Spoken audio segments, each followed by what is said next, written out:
प्यारे भैया बहन, हम रस के बारे में पढ़े थे। पिछले दिन श्रृंगार रस पढ़े थे। श्रृंगार रस में एक संयोग पक्ष होता है, दूसरा वियोग पक्ष होता है। तो संयोग वियोग हमने पढ़ लिया है। आज हम पढ़ेंगे हास्य रस के बारे में। हास्य रस। अब हास्य रस किसे कहते हैं ये जानिए। तो एक पंक्ति इसके बारे में जानना आवश्यक होता है कि हास्य रस किसको हम कहेंगे। तो जब व्यक्ति के अंदर जब किसी विकृत वेशभूषा अथवा वाणी को सुन करके उसके हृदय में हंसी उत्पन्न हो जाता है, वही हास्य रस होता है। लिखने के लिए थोड़ा सा आवश्यक है लिख देना भी। विकृत वेश भूषा तथा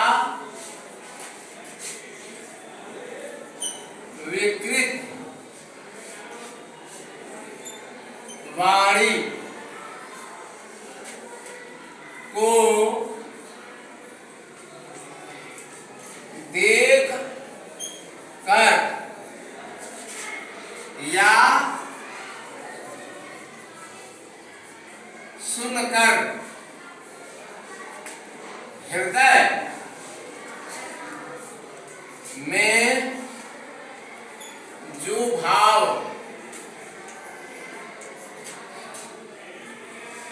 उत्पन्न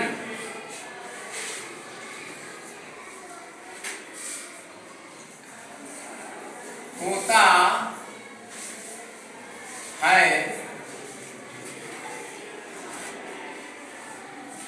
उत्पन्न होता है, वहाँ हास्य रस होता है।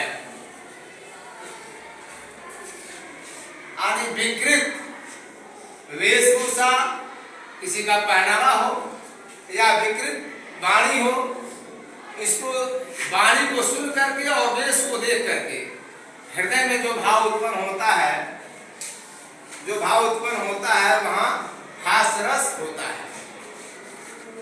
जैसे इसमें देखिए एक ये छंद है, इसको कैसे हम जानेंगे कि इसमें हास्य रस है। तो दिया है, शीश पर गंगा हंसे भोजन भुजंगा हंसे, हासही को दंगा भयो नंगा के विवाह में। यह प्रसंग उस समय का है जब शिव जी विवाह करने के लिए जा रहे हैं। तो शिव जी विवाह करने के लिए जा रहे हैं, पहले इसका भाव जानना है। जब भाव जानेंगे तभी इसमें से रस के 4 अंग होते हैं: अस्थाई भाव, विभाव, अनुभाव और संचारी भाव। इनको चारों को अलग अलग करना होता है। तो पहले तो हम इसका भाव तो जाने। तो भाव क्या है? शीश पर गंगा हंसे। भगवान शिव जब जा रहे हैं तो आप चित्र में भी देखे होंगे कि शिव जी के सिर से गंगा जी निकली हुई है, गंगा जी बह रही हैं और भुजन भुजंगा हंसे, और गले में माला के स्थान पर वो सर्पों की माला पहने हुई है। तो जहां कोई दुल्हा जाए और सर्प की माला पहने हैं और पूरे शरीर में राख पोत लिया हो, पीतांबर ओढ़ लिया हो, तो यह देख करके दुल्हा के सजे हुए भाव को देख करके लोग के मन में हंसी उत्पन्न हो रही है। तो इसलिए जितने लोग दर्शक थे वो सब देख करके शिव जी को हंसने लगते हैं। तो यहाँ पर हंसी का भाव उत्पन्न हो गया है। इसलिए यहाँ अस्थाई भाव, अस्थाई भाव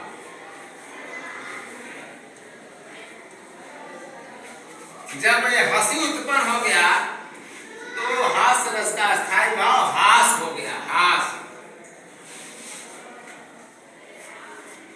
अब रह गया विभाव, अस्थाई भाव विभाव। तो विभाव, विभाव किसके कहते हैं? जिसके कारण रस उत्पन्न हो जाता है उसी को हम विभाव कहते हैं। तो ये बताएं, इसमें किसको देख करके लोग हंसना शुरू कर देते हैं? किसको देखकर हंसना शुरू कर? शिव जी को। शिव जी को ही देख करके हंसना शुरू कर देते हैं। तो अब विभाव में भी दो भाग है, एक है आरंभन, दूसरा है उद्दीपन। तो आरंभन में शिव जी है, आरंभन में शिव जी है, शिव जी। और उद्दीपन में क्या हो जाएंगे? उनका विकृत वेशभूषा, विकृत वेशभूषा। इसलिए यहाँ विकृत वेशभूषा, विकृत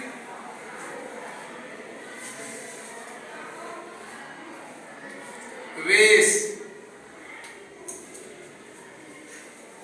या विकृत वेश, इनका ये उद्दीपन हो जाएगा। इस प्रकार विभाव हो गया, अस्थाई भाव, विभाव, अनुभाव। अब जगह नहीं, इधर देखेंगे, अनुभाव, अनुभाव छांटिए, अनुभाव। तो अनुभाव की परिभाषा आपने पढ़ा है कि रस उत्पन्न होने के बाद हृदय में जो बाह्य चेष्टाएं, व्यक्ति के अंदर जो बाह्य चेष्टाएं उत्पन्न हो जाती है उसको हम अनुभाव कहते हैं। तो ये बताएं बाह्य चेष्टाएं क्या ऊपर लोग हंस रहे हैं, तो हंसना बाह्य चेष्टा है। तो इस प्रकार अनुभाव हो जाएगा हंसना। जो भी दर्शक हैं उनको देख करके हंस रहे हैं, तो हंसना एक अनुभाव हो जाएगा। अस्थाई भाव, विभाव, अनुभाव और संचारी भाव। चौथा है संचारी भाव, संचारी भाव। इसमें नंबरिंग कर देंगे। पहला है अस्थाई भाव, दूसरा है विभाव और तीसरा है अनुभाव और चौथा है संचारी भाव। तो आपने परिभाषा पढ़ा है संचारी भाव किसे कहते हैं? तो जब रस उत्पन्न होता है तो रस उत्पन्न होने के बाद एक मन में पानी के बुलबुलों की भांति, जैसे पानी का बुलबुला होता है तुरंत निकलेगा फिर मिट जाएगा, ऐसे मन में विभिन्न प्रकार के विचार आते रहते हैं और जाते रहते हैं, तो उसको हम संचारी भाव कहते हैं। तो इसलिए यहाँ पर संचारी भाव में क्या है? तो सर्प को देख करके डरना और उन लोगों के मन में चंचलता आज और भी हो सकता है। ये भाव जो उत्पन्न हुआ ये संचारी भाव हुआ। तो ये संचारी भाव में लिखेंगे डरना। किससे देखकर डरना? सर्पों से। चंचलता, चंचलता आज यह संचारी भाव हुआ। इस प्रकार से कोई भी आपको छंद रहता है, पहले उसके भाव को जानिए और भाव जानने के बाद जब आप अभ्यास कर लेंगे अस्थाई भाव, विभाव और भाव संचारी भाव छांटने के लिए, तो आसानी से छांट सकते हैं। इसमें आपके बोर्ड में यह 2 नंबर के प्रश्न ऐसे आ सकते हैं, आते ही हैं, सकते नहीं आते हैं। तो इस प्रकार विधिवत आप इसका अभ्यास कर लीजिएगा। अगले दिन हम लोग वीर रस के बारे में पढ़ेंगे।